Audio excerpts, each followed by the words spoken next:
মার্কিন president Donald ট্রাম্পের হুমকির পর মুখ খুলেছে ইরানের সর্বোচ্চ ধর্মীয় নেতা আয়াতুল্লাহ আলী খামেনি। সামাজিক যোগাযোগ মাধ্যম এক্সে দেওয়া এক পোস্টে তিনি লিখেছেন, যুদ্ধ শুরু হলো।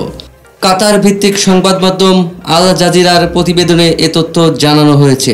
গতকাল মঙ্গলবার রাতে খামেনির এই ঘোষণাটি এসেছে এমন এক সময় যখন মার্কিন প্রেসিডেন্ট ডোনাল্ড ট্রাম্প ইরানের শীর্ষ নেতাকে নিয়ে একাধিকবার মন্তব্য করেছেন। এক্স বার্তায় খামেনি লিখেছেন, আমাদের সন্ত্রাসী ইহুদিবাদী শাসন ব্যবস্থার বিরুদ্ধে কঠোর জবাব দিতে হবে। আমরা ইহুদিবাদীদের কোনো দয়া দেখাবো না।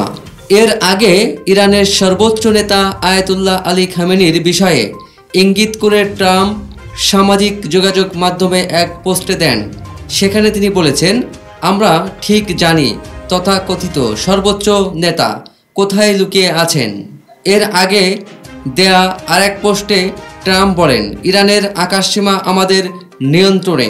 এই পোস্ট দুটির পরপরই তৃতীয় আরেকটি পোস্টে প্রেসিডেন্ট ট্রাম্প লিখেছেন, আনকন্ডিশনাল সারেন্ডার, নিঃশর্ত আত্মসমর্পণ। এদিকে গত 24 ঘন্টায় ইসরায়েলের ভূখণ্ড লক্ষ্য করে 9 দফা মিসাইল হামলা চালিয়েছে ইরান।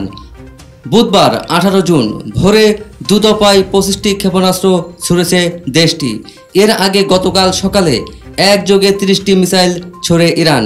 এরপর নিয়মিত বিরতিতে তেল আবিব, হাইফা সহ বিভিন্ন এলাকা লক্ষ্য করে হামলা চালিয়েছে আইআরজিসি। হামলার কথা শোনা যায় ইসরায়েলের সামরিক গোয়েন্দা কেন্দ্র ও মোসাদের একটি কার্যালয়েও। অপরদিকে ইরান জুড়েও আগ্রাসী অভিযান অব্যাহত রেখেছে তেল আবিব। নতুনভাবে তেহরানের বিভিন্ন এলাকা থেকে বাসিন্দাদের সরে যাওয়ার নির্দেশ দেওয়া হয়েছে। সেই সাথে ইরানের প্রায় 200টি মিসাইল নিক্ষেপের স্থান ধ্বংসের দাবি করেছে আইডিএফ।